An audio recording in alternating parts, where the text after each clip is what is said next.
दुनिया की global power balance बदल रही है और इस बदलाव के बीच भारत ने एक ऐसी स्ट्रेटेजिक पार्टनरशिप को मजबूत किया है जो ग्लोबल साउथ का फ्यूचर डिफाइन कर सकती है। दोस्तों, क्या आप जानते हैं, दुनिया की दो सबसे बड़ी डेमोक्रेसीज जब एक साथ आती हैं तो सिर्फ मीटिंग नहीं होती, हिस्ट्री लिखी जाती है।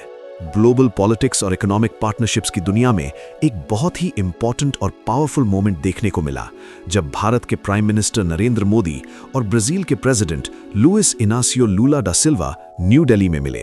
और ये मीटिंग सिर्फ डिप्लोमैटिक फॉर्मेलिटीज तक सीमित नहीं थी, बल्कि ग्लोबल साउथ की दो बड़ी डेमोक्रेसीज के बीच एक नए युग की शुरुआत का संकेत थी। राष्ट्रपति भवन में सेरेमोनियल वेलकम, हैदराबाद हाउस में डेलीगेशन लेवल टॉक्स और उसके बाद दोनों नेताओं ने मिलकर संकल्प लिया, आने वाले 5 सालों में इंडिया और ब्राजील के बीच बायलैटरल ट्रेड को $20 बिलियन तक पहुंचाया जाएगा। पीएम मोदी ने कहा, यह सिर्फ ट्रेड का नंबर नहीं, बल्कि ट्रस्ट, पार्टनरशिप और शेयर्ड फ्यूचर का प्रतीक है। ब्राजील लैटिन अमेरिका में भारत का सबसे बड़ा ट्रेडिंग पार्टनर है और दोनों देशों ने इंडिया मर्कोसुर ट्रेड एग्रीमेंट को एक्सपैंड करने की बात कही ताकि इकोनॉमिक कोऑपरेशन और मजबूत हो। इस हिस्टोरिक मीटिंग के दौरान 3 बड़े एग्रीमेंट साइन हुए, डिजिटल कोऑपरेशन, क्रिटिकल मिनरल्स और माइनिंग सप्लाई चेन्स पर। पीएम मोदी ने इसे रिजिलिएंट सप्लाई चेन्स बनाने की दिशा में एक बड़ा कदम बताया, क्योंकि आज रेयर अर्थ मिनरल्स टेक्नोलॉजिकल और स्ट्रेटेजिक सिक्योरिटी के लिए बहुत महत्वपूर्ण हो चुके हैं। दोनों देशों ने artificial intelligence, super computers, semiconductors और ब्लॉकचेन जैसे एडवांस सेक्टर्स में कोऑपरेशन बढ़ाने का निर्णय लिया। और ब्राजील में डिजिटल पब्लिक इंफ्रास्ट्रक्चर के लिए एक सेंटर ऑफ एक्सीलेंस एस्टैब्लिश करने पर काम हो रहा है, जो भारत के डिजिटल गवर्नेंस मॉडल को ग्लोबल स्तर पर ले जा सकता है। एनर्जी कोऑपरेशन भी टॉक्स का मेजर पिलर रहा। हाइड्रोकार्बन्स के साथ साथ रिन्यूएबल एनर्जी, एथेनॉल ब्लेंडिंग और सस्टेनेबल एविएशन फ्यूल पर कोलैबोरेशन एक्सेलरेट करने पर सहमति बनी।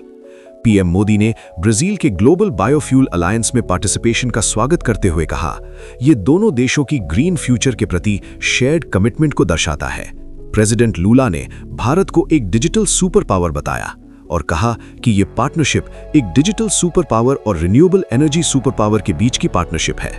उन्होंने जोर दिया कि इंडिया और ब्राजील सिर्फ ग्लोबल साउथ की सबसे बड़ी डेमोक्रेसीज नहीं, बल्कि ग्लोबल गवर्नेंस में भी एक मजबूत आवाज है।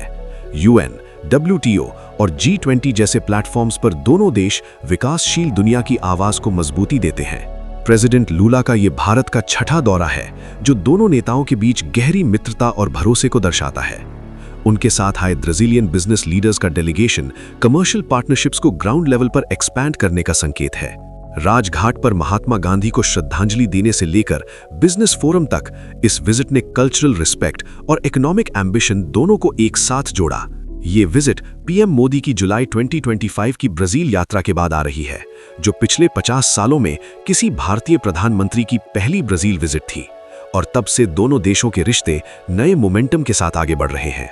आज जब दुनिया geopolitical tensions, supply chain disruptions और क्लाइमेट चैलेंजेस का सामना कर रही है, तब इंडिया ब्राजील स्ट्रेटेजिक पार्टनरशिप एक नए ग्लोबल बैलेंस की तरफ इशारा करती है। Technology sharing, sustainable energy, digital infrastructure और क्रिटिकल मिनरल्स कोऑपरेशन मिलकर एक रिजिलिएंट और फ्यूचर रेडी अलायंस बना रहे हैं। ये पार्टनरशिप सिर्फ 2 देशों के बीच नहीं, बल्कि 2 कॉन्टिनेंट्स, 2 इकोनॉमीज और 2 सिविलाइजेशनल पावर्स के बीच एक ब्रिज है। ग्लोबल साउथ को एक स्ट्रॉन्गर वॉइस और सस्टेनेबल डेवलपमेंट का नया मॉडल मिल सकता है। जब पीएम मोदी ने कहा कि ट्रेड फिगर्स से ज्यादा ये भरोसा और दोस्ती का प्रतीक है, और जब प्रेसिडेंट लूला ने इसे सुपरलेटिव्स की मीटिंग बताया, तो ये स्पष्ट हो गया, इंडिया ब्राजील संबंध अब एक स्ट्रेटेजिक फ्यूचर अलायंस बन चुके हैं। आने वाले सालों में जब AI, सेमीकंडक्टर्स, रिन्यूएबल फ्यूल्स और डिजिटल इंफ्रास्ट्रक्चर पर मिलकर काम होगा, तो ये पार्टनरशिप दुनिया को दिखाएगी ग्लोबल साउथ की असली शक्ति क्या है। एक नया ग्लोबल कोऑपरेशन मॉडल उभर रहा है, जहां डेवलपमेंट, सस्टेनेबिलिटी, टेक्नोलॉजी और ट्रस्ट एक साथ चलेंगे और भारत और ब्राजील मिलकर एक बैलेंस्ड, ग्रीन और डिजिटली एम्पावर्ड फ्यूचर की नींव रख रहे हैं। दोस्तों, आप क्या सोचते हैं? क्या India Brazil partnership global south को एक नई ताकत दे सकती है? अगर आपको ऐसे ग्लोबल इंसाइट्स पसंद हैं, वीडियो को लाइक करें, शेयर करें, कमेंट में अपनी राय जरूर लिखें और सब्सक्राइब करना ना भूलें, क्योंकि यहां मिलती है दुनिया को समझने की असली सोच।